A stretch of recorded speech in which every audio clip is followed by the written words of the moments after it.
మాట. యెహోవా నాకు వెలుగు అంటే ఎందుకు ఆ మాట చెప్తూ ఉన్నాడు అంటే,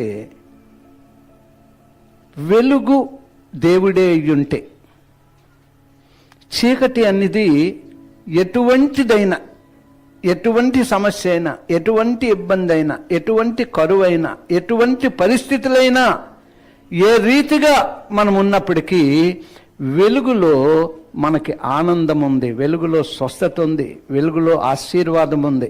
అందుచేతే యెహోవా నాకు వెలుగు, నేను భయపడను అంటే ఇంక చీకటికి కానీ ఎటువంటి పరిస్థితుల్లో కూడా నేను భయపడను. ఏ పరిస్థితుల్లో కూడా నేను భయపడను. యెహోవా నాకు వెలుగు. అదే కాకుండా అంటున్నాడు, ఆయన నా రక్షణకర్తే.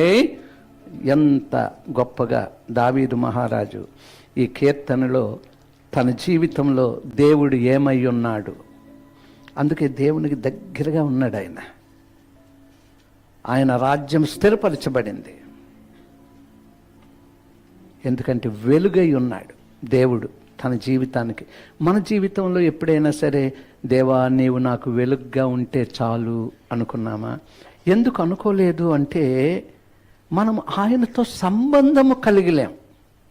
కానీ దావీదు ఆయనతో సంబంధం. అందుచేత దేవుడు దావీదు హృదయాన్ని చూస్తూ ఉన్నాడు.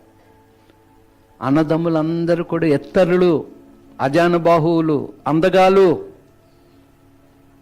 సమూయేలు గొప్ప ప్రవక్త కూడా వాళ్ళ అన్నను చూసి ఇతనేనేమో దేవుడు ఏర్పాటు చేసుకున్నాడు అన్నాడు. కానీ దేవుడు అంటున్నాడు, వీళ్ళెవ్వరూ కాదు, ఇంకొకడు ఉన్నాడు, పొట్టివాడు, ఎర్రనివాడు, గొర్రెలు కాసుకునేవాడు.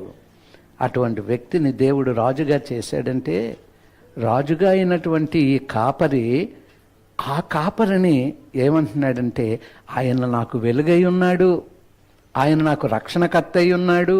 అంత గొప్పగా దావీదు దీవింపబడ్డానికి కారణం ఆయన మాటల్లో ఉన్న శక్తిని మనం చూద్దాం.